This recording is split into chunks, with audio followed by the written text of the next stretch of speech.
ओम अज्ञानतिमिरान्धस्य ज्ञानाञ्जनशलाकया सत्सुरोन्मिलितं येन तस्मै श्रीगुरुवे नमः। नमो विष्णुपादाय कृष्णपृष्ठाय भूतले श्रीमदे भक्तिवेदान्तस्वामीति नामिने। नमस्ते सारस्वती देवे गौरवाणी प्रचारिणे निर्विशेषशून्यवादी पाशातदेशतारिणे।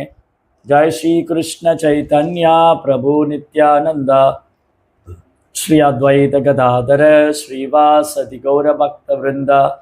हरे कृष्णा कृष्ण कृष्णा हरे हरे, हरे राम राम राम हरे हरे।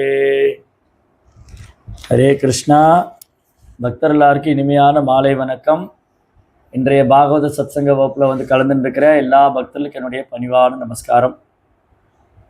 ஸ்ரீமத் பாகவதம் முதலாம் ஸ்கந்தம் 19வது அத்தியாயம் சுகதே கோஷாமின் வருகை. பதம் 14. தசைவமே அகஸ்ய பராவரேயசோ யாசக்த சித்தஸ்ய கிரகேஷு அபிக்ஷணம் நிர்வேதமூலோ துஜசாபரூபோ யத்ர பிரசக்தோ பயம் ஆசுதத்தே. மொழிபெயர்ப்பு மற்றும் பொருளுரை தெய்வத்திரு அபய சரணாரவிந்த பக்திவேதாந்த சுவாமி ஸ்ரீல பிரபுபாத். ஜெய் ஸ்ரீல பிரபுபாத் கி ஜெய். பௌதீக மற்றும் ஆன்மீக உலகங்களை ஆள்பவரான பரமபுருஷர் பகவான் ஒரு பிராமணருடைய சாபத்தின் வடிவில் அன்புடன் என்னை ஆட்கொண்டார். குடும்ப வாழ்வில் நான் அளவுக்கு அதிகமான பற்று கொண்டிருந்ததால் பயத்தால் மட்டுமே என்னை நான் உலகிலிருந்து விடுவித்துக் கொள்வேன் என்ற முறையில் என்னை காப்பாற்றுவதற்காகவே பகவான் பயத்தின் வடிவில் என் முன் தோன்றியுள்ளார். இது வந்து பரீட்சித் மகாராஜாவுடைய ரியலைசேஷன், அவருடைய அனுபவம். அவர் வந்து பிறவியிலிருந்தே வைஷ்ணவர், கிருஷ்ண பக்தர், ஒரு வைஷ்ணவ குடும்பத்தில் பிறந்தவர். பிறக்கும் போதே ஒரு வைஷ்ணவராக பிறந்தவர், ஒரு கிருஷ்ண பக்தராக பிறந்தவர். அவர் பிறந்ததே ஒரு வைஷ்ணவ குடும்பத்தில் பிறந்தார். அதனால அவருக்கு பகவான் மேலே அளவிட முடியாத அன்பு இருந்தது. அவருக்கு பகவான் மேலே ரொம்ப பக்தி இருந்தது. இப்போ இந்த ஸ்லோகத்தில் பரீட்சித் மகாராஜோடைய அனுபவம் நமக்கு தெரிய வருது. அவருடைய எக்ஸ்பீரியன்ஸ், அவருடைய ரியலைசேஷன். அவர் என்ன ரியலைசேஷன், அவருக்கு என்ன அனுபவம் தன் வாழ்க்கையில், அவருடைய வாழ்க்கையை அவர் என்ன உணர்ந்திருக்காருங்கிறத இங்கே ஷேர் பண்ணுறார் பரீட்சித் மகாராஜா. அவர் வாழ்க்கையில் தான் உணர்ந்ததை நம்மளிடம் பகிர்ந்து கொள்கிறார். என்ன சொல்கிறாரு? பௌதீகம் மற்றும் ஆன்மீக உலகங்களை ஆள்பவரான பரமபுருஷர் பகவான் ஒரு பிராமணனுடைய சாபத்தின் வடிவில் அன்புடன் என்னை ஆட்கொண்டார். இப்போ நம்ம முதல்ல கவனிக்க வேண்டிய பாயிண்ட் என்னங்க சொன்னால், பிராமண சிறுவன் பரீட்சித்தை சபித்து விட்டார். இப்போ நம்மளை யாராவது சபிச்சா நம்ம என்ன பண்ணுவோம்? நம்மளை யாராவது ஒருத்தர் சபிச்சிட்டாங்க, அப்போ நம்ம என்ன பண்ணுவோம்? முதல்ல திரும்ப சபிப்போம். நீ என்னையே என்ன சபிக்கிறது, நான் உன்னை சபிக்கிறேன். நீ என்ன சபிக்கிறியா, நான் உன்னை சபிக்கிறேன். நீ நாயா போகணும், அப்போ நீ பேயா போகும் இல்லையா? சாபத்துக்கு எதிர் சாபம். நம்ம யாராவது சாபம் இட்டால் நாம் எதிர் சாபம் போடுவோம். முதல்ல இதை பண்ணுவோம். இல்லாட்டி ரெண்டாவது என்ன பண்ணுவோம்? ஐயோ என்னை சபித்து விட்டார்களே என்று வருத்தப்பட்டு கொண்டிருப்போம். ஒன்று, நம்ம சாபத்துக்கு எதிர் சாபம் விடுவோம், எதிர்வினை ஆற்றுவோம். இல்லாட்டி தலையில் கை வச்சுட்டு ஐயோ நான் யாருக்கும் எந்த குற்றம் செய்யவில்லையே, என்னை ஏன் சபித்து விட்டார்கள், என்னை ஏன் சபிக்க வேண்டும் அழுது புலம்பும்.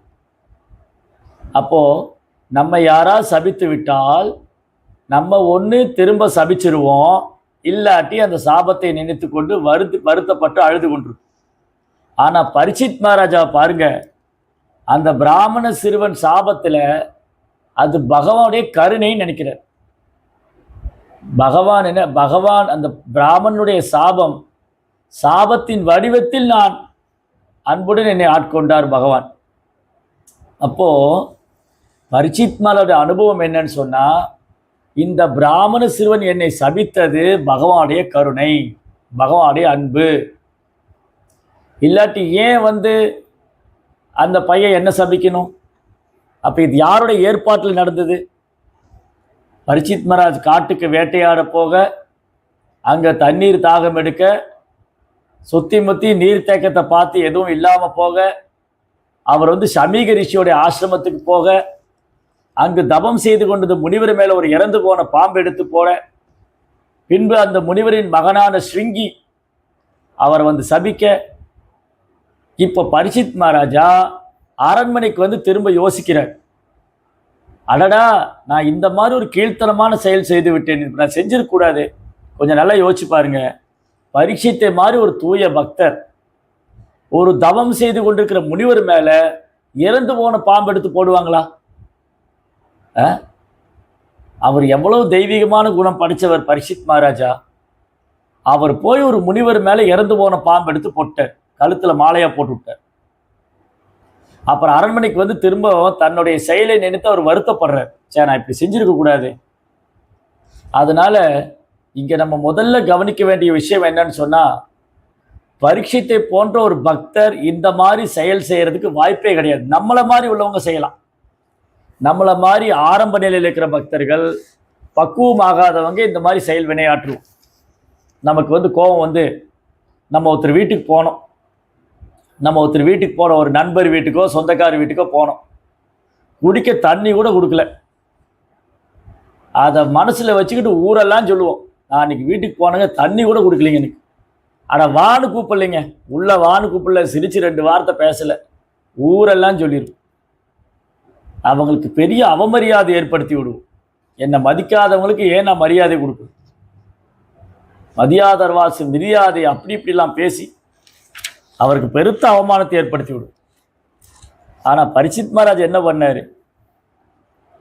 அவர் தன்னுடைய செயலை நினைத்து வருத்தப்படுறார். அப்போ நம்மை போன்ற பக்தியை பயிற்சி பண்ணக்கூடிய பக்தருக்கும் பரீட்சித் மகாராஜா போன்ற ஒரு தூய பக்தருக்கும் மலை போல வித்தியாசம் இருக்கு. நம்மை போல பக்தியை பயிற்சி பண்ணக்கூடிய பக்தர்களுக்கும் பரீட்சித் மகாராஜாவுக்கும் மலை போல வித்தியாசம். பரீட்சித் மகாராஜ் தூய பக்தர், அவர் இந்த மாதிரி நடந்துக்கிறதுக்கு வாய்ப்பே கிடையாது. இப்போ நம்ம செஞ்சால் சொல்லலாம், நான் ஒருத்தர் மேலே ஏதோ குப்பையை தூக்கி போட்டேன், இல்லை ஒருத்தரை வந்து நான் ரொம்ப இன்சல்ட் பண்ணிட்டேன், ஒருத்தர்கிட்ட நான் மோசமாக நடந்துக்கிட்டேன்னா அது நம்மளுடைய நம்ம அப்படி செய்யலாம், அதுக்கு வாய்ப்பு இருக்குது. ஆனால் பரீட்சித் மகாராஜா போன்ற பக்தர் செய்ய வாய்ப்பே கிடையாது. அப்போ அது எதனால்? அது பகவத் சங்கல்பத்தினால் நடந்தது. ஒரு தூய பக்தருடைய வாழ்க்கையில் நடக்கிறது பகவத் சங்கல்பத்தினால். நம்ம வாழ்க்கையில் நடக்கிறதால நம்ம கர்ம வினையினால். இன்னைக்கு நம்ம கஷ்டப்படுறோம், இல்லை துன்பப்படுறோம், இல்லை துயரப்படுறோம், இல்லை வேதனைப்படுறோம்னா அதுக்கு காரணம் என்னுடைய கர்ம வினை. நான் செய்த கர்ம வினை இந்த ஜட உடல் எடுத்து நான் கஷ்டப்படுறேன். ஆனால் பரீட்சித்தை போன்ற ஒரு பக்தர்களுக்கு ஒரு கஷ்டம் வருதுன்னு சொன்னால் அது பகவானுடைய கருணை. பரீட்சித்த ஒரு தவறு செய்கிறாருன்னா அது பகவானுடைய ஏற்பாடு. நாம் ஒரு தவறு செய்தால் அது அறியாமை. நாம் செய்யக்கூடிய தவறு வந்து அறியாமையினால, கோபத்தினால, பொறாமையினால, ஆணவத்தினால. பரீட்சித்த மாதிரி ஒரு பக்தர் தவறு செய்கிறாருன்னா அது பகவானுடைய ஏற்பாடு, பகவத் சங்கல்பம். 2வது, அந்த பிராமண சிறுவன் பரீட்சித்தை சபிச்சது அது பகவானுடைய கருணையாக ஏற்றுக்கொண்டார். பௌதிக மற்றும் ஆன்மீக உலகங்களை ஆள்பவரான பரமபுருஷர் பகவான் ஒரு பிராமணனுடைய சாபத்தின் வடிவில் என்னை அன்புடன் ஆட்கொண்டு விட்டார். இப்போ அந்த பிராமண சிறுவனுடைய சாபம் இருக்கு இல்லையா, அது பகவான் தான் அன்போடு என்கிட்ட வந்திருக்கிறாரு, அந்த சாபத்தின் ரூபத்தில் வந்திருக்கிறாரு அப்படின்னு எடுத்துக்கிறார். இது எவ்வளோ பெரிய அனுபவம் இருந்தால் இந்த மாதிரி எடுத்துக்குவார். அதுக்கப்புறம் என்ன சொல்கிறாரு? குடும்ப வாழ்வில் நான் அளவுக்கு அதிகமான பற்று கொண்டிருந்ததால் பயத்தால் மட்டுமே என்னை நான் உலகிலிருந்து விடுவித்துக் கொள்வேன் என்ற முறையில் என்னை காப்பாற்றுவதற்காகவே பகவான் பயத்தின் வடிவத்தில் என் முன் தோன்றியுள்ளார். இப்போ என்னாச்சு? பரீட்சித் மகாராஜா அந்த முனிவருடைய கழுத்தில் பாம்பை தூக்கி போட்டார், அந்த பிராமண சிறுவன் சபிச்சு விட்டார். இந்த பரீட்சித் வந்து 7 நாளில் பாம்பு கடிச்சு இறந்து போகணும். பரீட்சித் மகாராஜா இன்னிலிருந்து 7வது நாள் பாம்பு கடிச்சு இறந்து போகணும். உடனே பரீட்சித்துக்கு பயம் வந்து விட்டது. என்ன பயம்? அது மரண பயம் அல்ல. இந்த மரணம் எனக்கு வரப்போவதே, அதுக்கு நான் தயாராக வேண்டுமே. பரீட்சித்தை போன்ற பக்தனுக்கு மரண பயம் கிடையாது. ஏன்னா தாயினுடைய கருவில் இருக்கும்போதே மரணத்தை சந்தித்தவர். பரீட்சித் மகாராஜா தாயினுடைய கருவில் இருக்கும்போதே மரணத்தை பார்த்தவர். அப்புறம் பகவானுடைய கருணையினால் காப்பாற்றப்பட்டார். அதனால இப்போ கூட பகவான் வந்து நினைச்சாருன்னா பரீட்சித்தை இந்த பிராமண சிறுவனுடைய சாபத்திலிருந்து காப்பாற்ற முடியும். அதனால பரீட்சித்துக்கு என்ன பயம்னு சொன்னால், எனக்கு மரணம் வரப்போகுது, மரணத்தை கண்டு பயம் அல்ல, மரணத்துக்கு நான் தயாராக வேண்டுமே. நான் இன்னும் குடும்ப வாழ்க்கையில் இருக்கேன். என் மனைவி, என் ராஜ்யம், என் சொத்து, என் கஜானா, என் பிள்ளைங்க, என் பிரஜைகள், என் மந்திரி, என் சேவகன், நான் எனது என்னுடையது என்று வாழ்ந்து கொண்டிருக்கிறேன். இந்த பற்றுதலே காரணம். இதை நான் எப்படி துறக்க வேண்டும்? அப்போ பற்றுதலை துறப்பதற்காகத்தான் நான் இந்த குடும்ப வாழ்க்கையில் அதிகமாக பற்றுதல் வச்சதுனால இந்த பற்றுதலிருந்து விடுவிக்கிறதுக்காக எனக்கு பகவான் மரண பயத்தை கொடுத்துருக்கார். இப்போ எனக்கு மரணம் வரப்போகுது, எனக்கு என்ன பயம்னு சொன்னால், மரணத்தை கண்டு பயம் இல்லை, நான் பகவான்கிட்ட போகணுமே, அதுக்கு நான் என்ன செய்யணும் அப்படின்னு யோசிக்கிறேன். அதனால பரீட்சித் மகாராஜா இந்த சாபத்தை பகவானை கருணையாக ஏற்றுக்கொள்றார். அதன் மூலமா விளைந்த பயம், ஓ நான் 7 நாள், இன்னிலேருந்து 7ஆவது நாள் நான் இறக்க போறேன், அப்போ நான் என்ன செய்யணுங்கிற கவலை, பயம் ஏற்பட்டது. அப்போதான் அவர் தேட ஆரம்பிக்கிறார். தன் ராஜ்யத்தை திறந்து அவர் காட்டுக்கு போறார் பரீட்சித் மகாராஜா. அப்போ இந்த உலக பற்றுதலிருந்து என்னை விடுவிக்கிறதுக்காகவே, என்னை காப்பாற்றுவதற்காக பகவான் பயத்தின் வடிவில் என் முன் தோன்றியுள்ளார் அப்படின்னு சொல்றார். இதுதான் ரியலைசேஷன். பரீட்சித் மகாராஜுடைய அனுபவம் என்னன்னு சொன்னா, அவருக்கு மரணத்தை கண்டு பயம் இல்லை, மரணத்தின் தருவாயில் நான் என்ன செய்யணுங்கிற பயம்தான் அவருக்கு. அதுக்கு நான் தயாராகணும். மரணத்தை நோக்கி நான் போயின்னு இருக்கேன், இந்த மரணத்திலிருந்து விடுபட்டு நான் பகவான்கிட்ட போறதுக்கு என்ன செய்யணும் அப்படிங்கிற அதுக்கான முயற்சி என்ன பண்றது, அதுதான் அவருக்கு. ரெண்டாவது, அவர் இந்த பிராமணேஸ்வருடைய சாபத்தை பகவானை கருணையாற்றுக்கொள்றார். இதுதான் ஒரு தூய பக்தருக்கான அடையாளம். அப்போ நம்ம வாழ்க்கையில் கூட சிலப்போ ஏமாற்றங்கள் ஏற்படலாம், யாராவது நம்மளை திட்டலாம், உதாசீனப்படுத்தலாம், அவமானப்படுத்தலாம். இதெல்லாமே கிருஷ்ணா எனக்கு ஒரு பாடம் கொடுக்குறாரு. எனக்கு பொய் அகங்காரம் வரக்கூடாது, எனக்கு ஆணவம் வரக்கூடாது, நான் இதை பொறுத்து கொள்ள வேண்டும், சகித்து கொள்ள வேண்டும். அதுக்கப்புறம் எனக்கு எப்போ வேணாலும் மரணம் வரலாம், எனக்கு மரணத்துக்கு கண்டு பயம் இல்லை, அந்த மரணத்தை கடந்து போகிறதுக்கு நான் என்ன செய்யணும், அதுக்கான முயற்சி நான் எடுத்துட்டு இருக்கேனா அப்படிங்கிறது தான் இந்த ஸ்லோகத்தில் நம்ம தெரிஞ்சுது. அடுத்து 15வது ஸ்லோகம், 15th verse.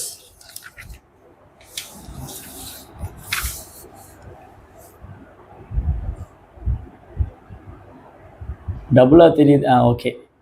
தம்மோபயதாம் பிரதியந்தி விப்ரா கங்கா ச தேவி திருச்சித்தமீஷே ஜிஜோபஸ்ட்ரஸ் குஹஸ்தக்ஷகோவா தசது அலம் காயத விஷ்ணுகாதா.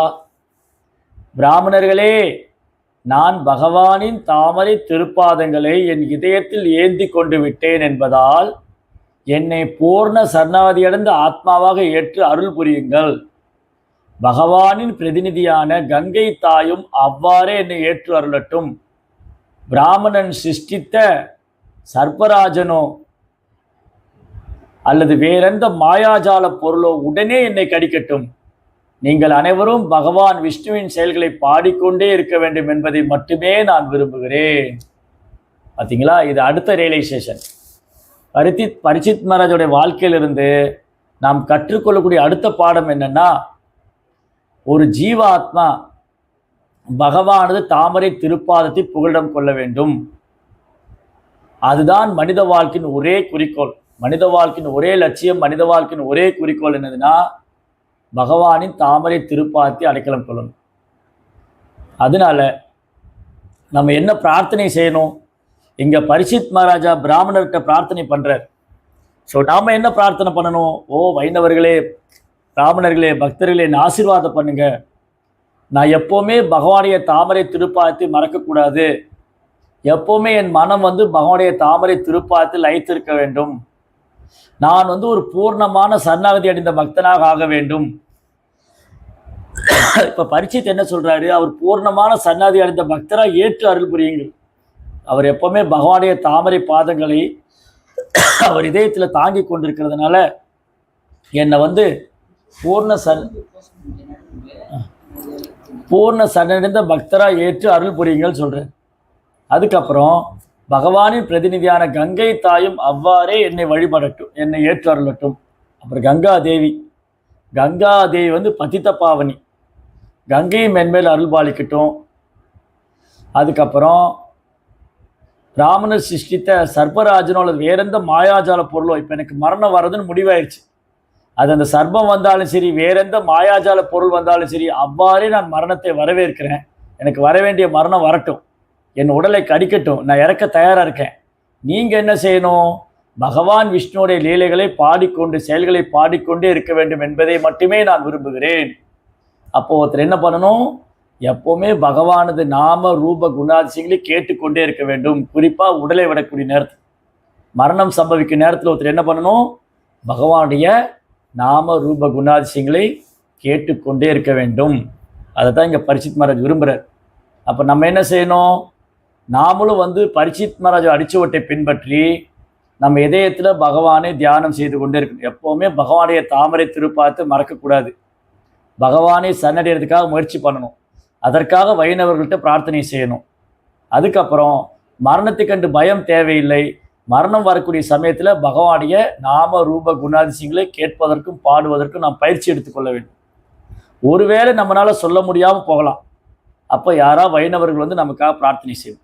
அப்போது இந்த வாழ்க்கையில் ரொம்ப முக்கியமானது, நமக்கு ஒரு 4 நல்ல வைஷ்ணவராவது நண்பர்களாக வச்சுக்கணும். நம்ம உடலை விடும்போது நமக்காக அவங்க பிரார்த்தனை செய்வாங்க. அது மூலமாக நம்ம பகவானுடைய தாமரை திருப்பாத்தி அடையலாம். ஓகே, அடுத்தது 16வது பதம்.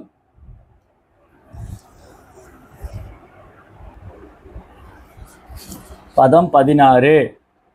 புனశ్చ பூயாத் பகவதி அனந்தே பிரதி பிரசங்கஸ்ய தத் ஆஸ்ரயேஷு மஹத்சு யாம் யாம் உபயாமி சுஷ்டிம் மைத்ரி அஸ்து சர்வத்ர நமோ த்விஜேப்யஹ. மீண்டும் இந்த பௌதிக உலகில் நான் பிறவி எடுக்க நேர்ந்தால் எல்லையற்றவரான பகவான் ஸ்ரீ கிருஷ்ணனிடம் பூர்ண பற்றுதல் கொண்டவனாகவும் அவரது பக்தர்களின் சகவாசத்தை பெற்றவராகவும் எல்லா ஜீவராசியிடமும் சிநேக உறவு கொண்டவராகவும் இருக்க, ஓ பிராமணர்களே, உங்கள் அனைவரையும் மீண்டும் வணங்கி வேண்டிக் கொள்கிறேன். இங்கே ரொம்ப அற்புதமான ஒரு பிரார்த்தனை. இந்த பிரார்த்தனையை நாம் மனப்பாடம் செய்து கொள்ள வேண்டும். இந்த பிரார்த்தனையை நாம் நினைவில் வைத்து கொள்ள வேண்டும். இங்கே பரீட்சித் மகாராஜ் பண்ணுற பிரார்த்தனை இருக்கு இல்லையா, இதை நாம் மனப்பாடம் செய்து கொள்ள வேண்டும், நினைவில் வைத்து கொள்ள வேண்டும். ரொம்ப ரொம்ப அழகான ஒரு பிரார்த்தனை. என்ன பிரார்த்தனை பண்ணுறாரு பாருங்க. பரீட்சித் மகாராஜ் பணிவு, இந்த ஸ்லோகத்தில் பரீட்சித் மகாராஜ் பணிவு தெரியுது. ரெண்டாவது அவருடைய சரணாகதி தெரியுது. அவருடைய பக்தியினுடைய தளம் பக்தியில் எந்த தளத்தில் இருக்காருன்னு தெரியுது. முதல்ல பரீட்சித் மகாராஜா ஒரு தூய பக்தர். அவர் பிறவிலிருந்தே பகவானுடைய பக்தர். அவர் வாழ்க்கையில் நடந்தது எல்லாமே பகவானுடைய ஏற்பாட்டில் நடந்தது. பரீட்சித்தை பூமியில் கூட்டின்னு வந்ததே பகவான் தான். பரீட்சித் மகாராஜ் இந்த பூமியில் பிறக்க வச்சு அவர் மூலமாக ஸ்ரீமத் பாகவதம் கொடுக்கணுங்கிறது பகவானுடைய ஏற்பாடு. அதனால பிராமண சிறுவன் சபிச்சதாகட்டும், பரீட்சித் மகாராஜா காட்டுக்கு போனதாகட்டும், அங்கே சுகதேவ் கோசாமியை சந்தித்ததாகட்டும், அவற்றிருந்து பாகவதம் கேட்டதாகட்டும், இதெல்லாம் பகவானுடைய ஏற்பாடு. அப்போ பரீட்சித் மகாராஜா பகவானுடைய ஆன்மீக உலகத்திலேருந்து தான் வந்திருக்காரு. திரும்பி பகவானுடைய ஆன்மீக உலகத்துக்கு தான் போகிறார். அதில் எந்த சந்தேகம் கிடையாது. ஆனால் பணிவுனால பரீட்சித் மகாராஜ் என்ன பிரார்த்தனை செய்கிறாரு? ஒருவேளை நான் இந்த ஜட உலகத்தில் மீண்டும் பிறவி எடுக்க நேர்ந்தால், சரி ஒருவேளை நான் பகவான்கிட்ட போக முடியல, இந்த லைஃப்பில் இந்த வாழ்க்கையில் என்னால் பகவான்கிட்ட போக முடியல, ஒருவேளை நான் பகவான்கிட்ட போக முடியாத ஒரு சூழ்நிலை ஏற்பட்டால், மீண்டும் இந்த உலகத்தில் பிறக்க வேண்டிய சூழ்நிலை ஏற்பட்டுச்சுன்னா, அந்த மாதிரி ஒரு சம்பவம் நடக்கிற மாதிரி இருந்தால் எனக்கு இந்த 3 வரம் கொடுங்க. நான் ஒருவேளை பகவான்கிட்ட போகாமல் மீண்டும் இந்த உலகத்தில் பிறவி எடுக்க நேர்ந்தால் எனக்கு இந்த 3 வரம் கொடுங்க. என்ன 3 வரம் கேட்குறாரு அங்கே இருக்கிற பிராமணர்கள்கிட்ட? ஒன்று, பகவான் ஸ்ரீ கிருஷ்ணரின் பகவான் ஸ்ரீ கிருஷ்ணரிடம் பூர்ண பற்றுதல் கொண்டவராக இருக்க வேண்டும். இனி ஒரு பிறவி எடுத்தால் கூட நான் பகவான் மேலே பற்றுதலாக இருக்கணும், பூர்ணமான பற்றுதல் வச்சுருக்கணும். ரெண்டாவது, எப்போவுமே பக்தர்களின் சகவாசத்தில் இருக்கணும், எப்போவுமே பக்தர்களின் சகவாசத்தில் இருக்கணும். மூணாவது, எல்லா ஜீவராசியும், அது மனுஷங்க மட்டும் இல்லை, தேவர்கள் மட்டும் இல்லை, ஆண் பெண் மட்டும் இல்லை, தாவரங்கள், பறவைகள், புழுக்கள், பூச்சிங்க, எல்லா உயிரினங்கள், எல்லா ஜீவராசிகளையும் ஸ்நேகமான உறவு கொண்டவன், எல்லா ஜீவராசியும் நட்பு கொண்டவனாக இருக்கும். எல்லா ஜீவராசிட்டையும் ஸ்நேகமாக நடந்துக்கிற உறவு கொண்டவனாக இருக்கணும். அந்த 3 வரம் கேட்குறார் பாருங்க, எவ்வளவு ஒரு தெய்வீகமான குணம். இனி ஒரு பிறவியில் வந்து இதே மாதிரி என்னை சக்கரவர்த்தி ஆக்கிருங்க, நான் எனக்கு ஒரு இன்னொரு பிறவின்னு வந்தால் இந்த 3 உலகத்தையும் ஆளணும், எனக்கு நல்ல பேர் கிடைக்கணும், புகழ் கிடைக்கணும், பதவி கிடைக்கணும், செல்வம் கிடைக்கணும், அழகான மனைவி கிடைக்கணும், இதையா வேண்டிக்கிட்டாரு? கிடையவே கிடையாது. நாமளா இருந்தால் கடவுள்கிட்ட என்ன கேட்போம்? இனி ஒரு பிறவின்னு வந்தால் ஒரு செல்வந்தர் குடும்பத்தில் பிறக்கணும், நல்ல ஒரு வல்லரசு நாட்டில் அமெரிக்கா போன்ற மாகாணத்தில் பிறக்கணும், லண்டனில் பிறக்கணும், பாரிஸில் பிறக்கணும், அங்கே பிறக்கணும், இங்கே பிறக்கணும், கோட் ஷூட்டெல்லாம் போட்டு கம்பீரமாக வாழணும், வசதியாக வாழணும். ஹர்ஷித் மகாராஜா அதையெல்லாம் விரும்பவே இல்லை.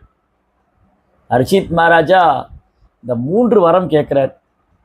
இனி ஒரு பிறவி எடுத்தால் பகவானுடைய தாமரை திருப்பாத்தில் பூர்ணமாக, அவர் எப்பவுமே பூர்ணமாக பகவான் இடத்துல எனக்கு பூர்ணமான பற்றுதல் இருக்கணும், எப்போவுமே பக்தருடைய சங்கத்தில் இருக்கணும்.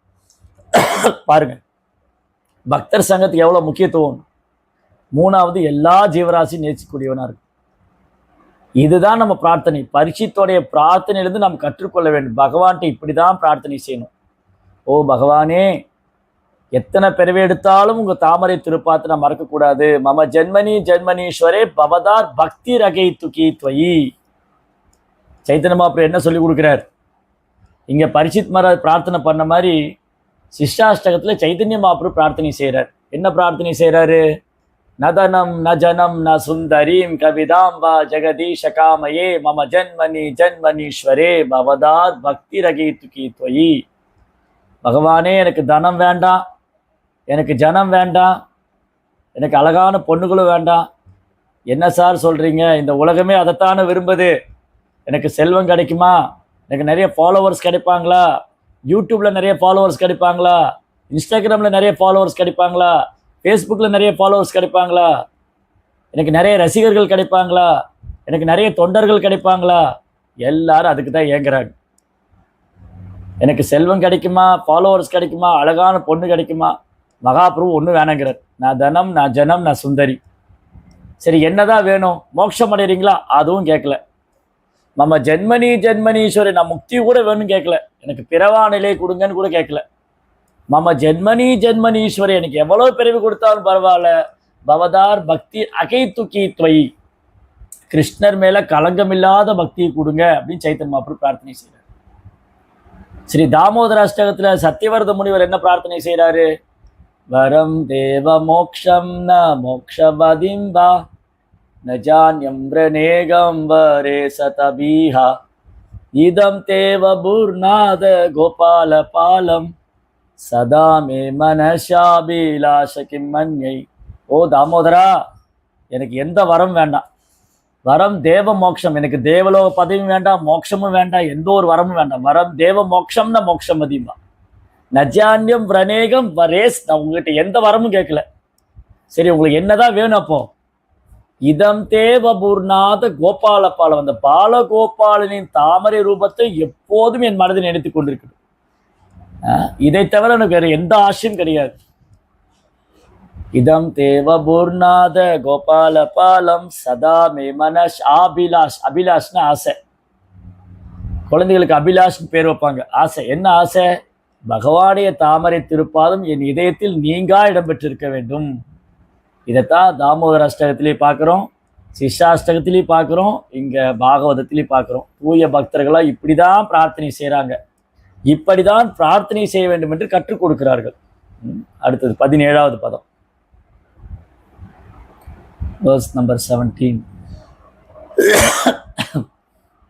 இதி ஸ்மராஜாத் யவசாய யுக்தஹ பிராசீன மூலேஷு குஷேஷோ தீரஹ உதன்முகோ தக்ஷிண கூலாஸ்தே சமுத்திரபத்னியஹ சுதன் யஸ்தபாரஹ. ஏற்கனவே கூறியபடி பரீட்சித் மகாராஜா அரசாங்க சுமையை தன் மகனிடம் ஒப்படைத்துவிட்டு கங்கையின் தென்கரையில் தர்பை வேர்கள் கிழக்கு நோக்கி பரப்பப்பட்ட ஆசனத்தில் வடக்கு நோக்கியவராய் பூர்ண புலநடக்கத்துடன் அமர்ந்தார். ஸோ பரீட்சித் மகாராஜா உடலை விட தயாராயிட்டார். நான் இன்னும் 7 நாள் தான் இருக்க போகிறேன் அப்படின்னு சொல்லி உடலை விட தயாராகிட்டு தன் மகனை அரியாசனத்தில் உட்கார வச்சுட்டு, ஜனமேஜயன் பரீட்சித்துடைய பையன் ஜனமேஜயன் அரியாசனத்தில் உட்கார வச்சுட்டு, பரீட்சித் மகாராஜா என்ன பண்ணாரு, தர்பை புல், குசா கிராஸ், தர்பை புல் வந்து ரொம்ப ரொம்ப மங்களமானது. நம்ம யாகத்தில் பூஜையெல்லாம் பயன்படுத்துவாங்க குசா கிராஸ், தர்பை புல். அந்த தர்பை புல்லுடைய வேர் இருக்கு இல்லையா, அது கூர்மையான வேர் வந்து கிழக்கு நோக்கி இருக்கணும். அது ஆஸ்பீசியஸ், மங்களமானது. திசைகளில் வந்து 4 திசை, கிழக்கு, மேற்கு, வடக்கு, தெற்கு. இந்த 4 திசையில வந்து கிழக்கும் வடக்கும் மங்களமானது, ஆஸ்பீஷியஸ். ஏன்னா வடக்கு தான் இமாலயம் இருக்கு, இமயமலை. கிழக்கே சூரியன் உதிக்கின்றது, கிழக்கு வந்து ஆஸ்பீஷியஸ். சூரியன் அஸ்தமிக்கிறது இன்ஆஸ்பீஷியஸ். விளக்கை ஏற்றுவது மங்களம், விளக்கை அணைப்பது அமங்கலம். நம்ம வேத கலாச்சாரம் விளக்கை ஏத்துறது, மேற்கத்திய கலாச்சாரம் விளக்கை அணைக்கிறது. ஹாப்பி பர்த்டே டு யூ ஊதி எல்லா நெருப்பையும் அணைச்சி விட்ருவாங்க. கேக்கை சுற்றி மெழுகுவத்தி பற்ற வச்சு அதை ஊதி, முதல்ல நெருப்பை அணைக்கிறதே அமங்கலம், அதை வாயால் ஊதி அணைப்பது அதை விட அமங்கலம். நெருப்பை வந்து வாயால் ஊதி அணைக்கக்கூடாது, அது இன்ஆஸ்பீஷியஸ். இப்போ ஒரு விளக்கு எரியுதுன்னு சொன்னால் அதை அணைக்கணும்னா கையில் அப்படி விசிறி அணைக்கணும், கையால் விசிறணும், இல்லை ஒரு அட்டையை வச்சு விசிறணும், ஒரு ஏதாவது விசிறி வச்சு விசிறணும். உஃப்னு வாயில் ஊதுனா அது வந்து நெருப்பை வந்து இன்சல்ட் பண்ணுறது, அவமதிக்கிறது. நம்ம வாயில் இருக்கிற எச்சில் காற்று வந்து நெருப்பு மேலே படும்போது அது அமங்கலம். நெருப்பை முதல்ல அணைக்கிறதே அமங்கலம், அதை வாயால் ஊதி அணைக்கிறது அதை விட அமங்கலம். ஹாப்பி பர்த்டே டு யூ ஃபுன்னு துப்பிடுவான் அந்த கேக்கு பூரா. அந்த கேக்கு பூரா எச்சி துப்பிட்டு அந்த பிரசாதத்தை, அவருடைய பிரசாதத்தை எல்லாரும் கொடுத்துட்டு, அது வந்து இன்ஆஸ்பீசியஸ். நம்முடைய வேதிக் கல்ச்சர் வந்து விளக்கை ஏற்றுவது, விளக்கை ஏற்றுவது ஆஸ்பீஷியஸ், விளக்கை அணைப்பது இன்ஆஸ்பீஷியஸ். அதனால தான் பாருங்க, தவறான செயலை வந்து விளக்கை அணைத்து விட்டு செய்வாங்க. திருடுறது, கொள்ளையடிக்கிறது, பாலூர் வாழ்க்கை இதெல்லாம் இருட்டில் பண்ணுவாங்க, அதெல்லாம் இன்ஆஸ்பீஷியஸ். வெளிச்சத்தில் பண்ண வேண்டிய வேலை இருட்டில் பண்ண வேண்டிய. திருடுறது, கொள்ளையடிக்கிறதெல்லாம் என்ன பண்ணுவாங்க, இருட்டில் தான் பண்ணுவாங்க. கலியுகத்தில் பகல்லையும் செய்ய ஆரம்பிச்சிட்டாங்க, அது 2வது. கலியுகத்தில் பகல்லையும் எல்லா வேலையும் பண்ணுறாங்க. ஆனால் பொதுவாக வந்து வடக்கு நோக்கி இருப்பது ஆஸ்பீஷியஸ், வடக்கு திசை நோக்கி. நம்ம வீடு கட்டுறோம் இல்லையா, வீடு கட்டுறது வடக்கு நோக்கி இருக்கிறது மங்களம், கிழக்கு நோக்கி இருக்கிறது மங்களம். ஆனால் வடக்கு திசையில் தலை வைத்து படுக்கக்கூடாது, அது இன்ஆஸ்பீஷியஸ்.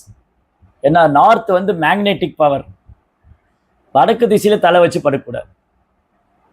மேற்கு, கிழக்கு, தெற்கில் கூட தலை வச்சு படுக்கலாம், ஆனால் வடக்கில் தலை வைத்து படுக்கக்கூடாது. ஏன்னா வடக்கில் வந்து மேக்னெட்டிக் பவர்.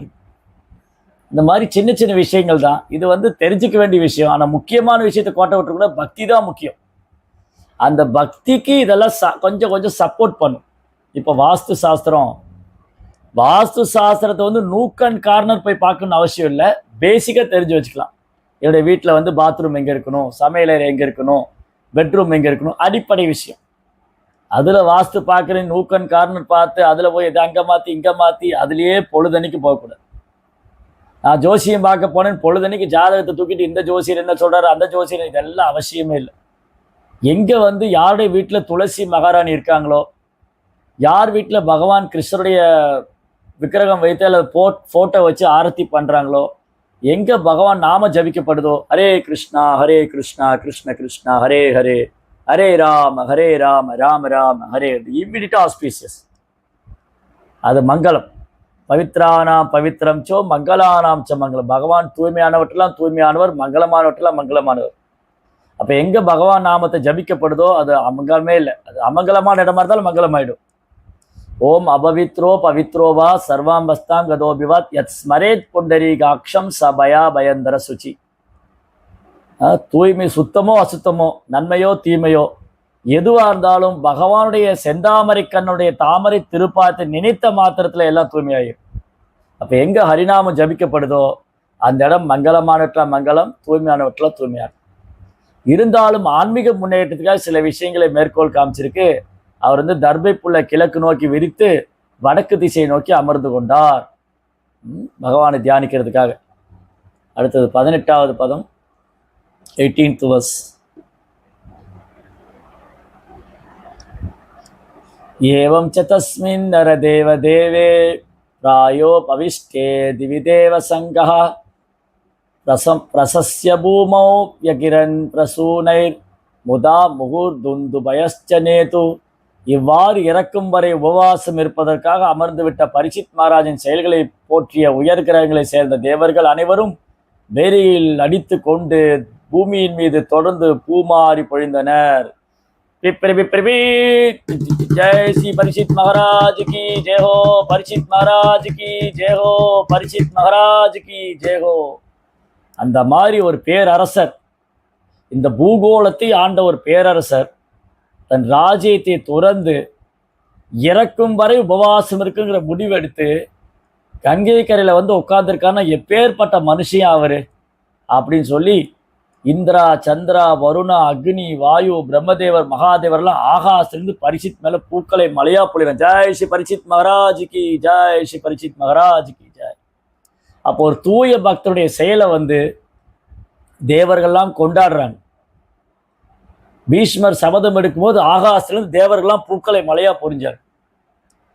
இந்த மாதிரி ஒரு தூய பக்தருடைய செயலை வந்து தேவர்கள்லாம் கொண்டாடுறாங்க. பாருங்க, பரீட்சித் மகாராஜா வந்து இறக்கும் வரை உபவாசம் இருக்குன்னு நினைச்சாரு. நம்ம ஏகாதசி உபவாசம் இருந்தாலே பெரிய விஷயம். பரீட்சித் மகாராஜா வந்து இறக்கும் வரை உபவாசம் இருக்குன்னு முடிவு பண்ணிட்டாரு. நமக்கு ஏகாதசி வந்துட்டாலே கண்ணாமொழியெல்லாம் திருக ஆரம்பிச்சிடும். ஐயோ இன்னைக்கு ஏகாதசியா, இன்னைக்கு சாப்பிடாம இருக்கணுமே.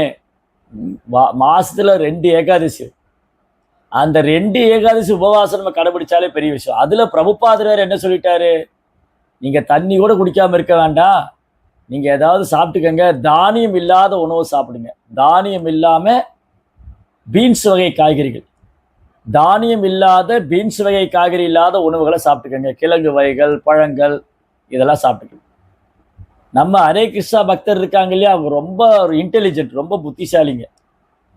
என்ன ஒரு இடத்துல ப்ரோக்ராம் கூப்பிட்டுருந்தாங்க ஏகாதசி அன்னைக்கு. சரி ஏகாதசி இன்னைக்கு விரதம் ஆச்சுன்னு சொல்லி நான் வந்து ஒரு டம்ளர் தண்ணி கொடுங்க குடிச்சுக்கிறேன்னு. என்ன பிரபு தண்ணி கேட்குறீங்க? ஏகாதசி பிரசாதம். ஏகாதசி பிரசாதமா? ஆமாம், ஏகாதசி விருந்து பண்ணியிருக்கோம். என்ன ஏகாதசி விருந்து? ஏகாதசி விரதம் போய் விருந்தாயிருச்சு. ஏகாதசி சிப்ஸு, ஏகாதசி ரொட்டி, ஏகாதசி தோசை, ஏகாதசி சப்பாத்தி, ஏகாதசி கிழங்கு, ஏகாதசி ஐஸ்கிரீமு, ஏகாதசி கேக்கு. நான் பார்த்து இது விரதம் இல்லை விருந்துன்னு. அந்த மாதிரி ஆயிடுச்சு காலம்.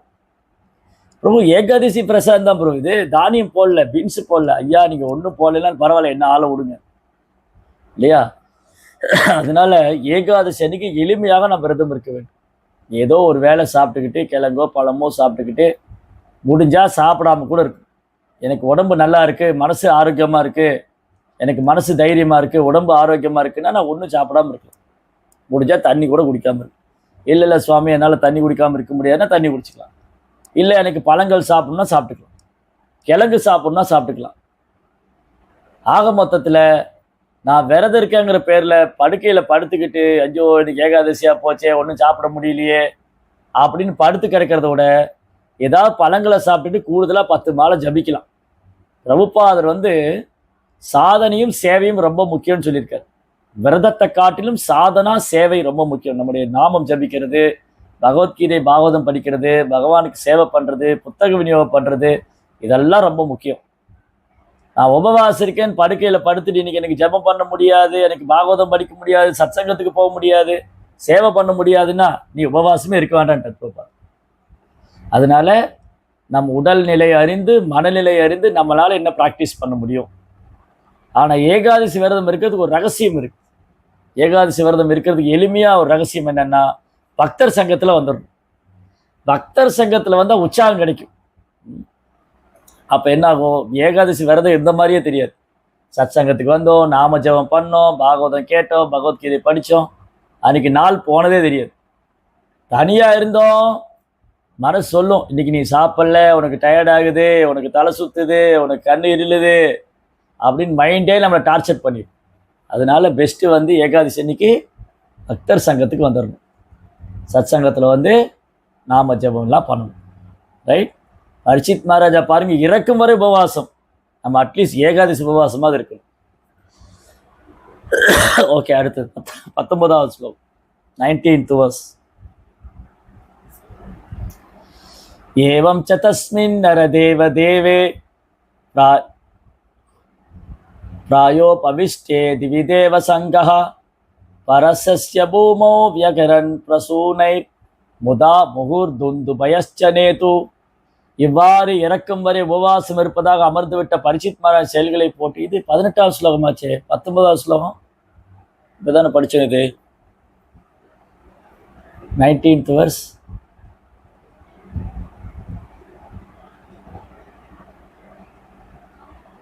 ஓ 18th வரைக்கும் தான். ஓகே, அப்போ இன்னைக்கு கிளாஸ் வந்து 18th வரைக்கும் தான்.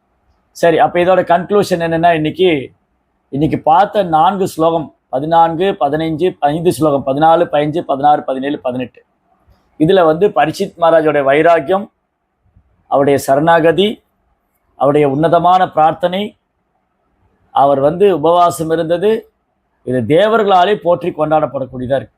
அப்போ ஒரு தூய பக்தருடைய செயலை வந்து தேவர்களே கொண்டாடுகிறார்கள். அதனால பக்தி தொண்டு ரொம்ப மங்களமானது.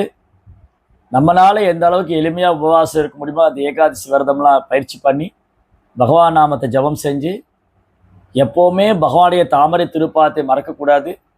எப்பொழுதும் பக்தர் சங்கத்திலே இருக்கணும். எல்லா ஜீவராசிட்டையும் அன்பு செய்யணுங்கிறது தான் இன்றைக்கி சத்சங்கத்தில் நம்ம கற்றுண்டது. ஹரே கிருஷ்ணா. இது எப்போ சாத்தியமாகும்? பகவான் நாமத்தை குற்றமிட்டு ஜபிக்கணும். நாமத்தை வந்து நம்ம நம்பிக்கை வைக்கணும். நாமத்து மேலே வலுவாத நம்பிக்கை இருக்கணும். ஹரிநாமத்து மேலே வலுவாத நம்பிக்கை, கவனமாக ஜபிக்கணும், குற்றமிட்டு ஜபிக்கணும். பகவத்கீதை பாகவதம் படிக்கணும், கேட்கணும். பக்தர்களுடைய சங்கத்துக்கு வரும்போது அப்படியே படிப்படியாக நம்ம பக்தியில் முன்னேற்றம் அடைந்து நமக்கும் நிறைய அனுபவங்களை பகவான் தருவார். ஆன்மீக பாதையில் நிறைய முன்னேற்றங்களும் அனுபவங்களும் நம்ம கண் கூட உணரலாம். ஹரே கிருஷ்ணா. கிரந்தராஜ் ஸ்ரீமத் பாகவதம் கி ஜெய்.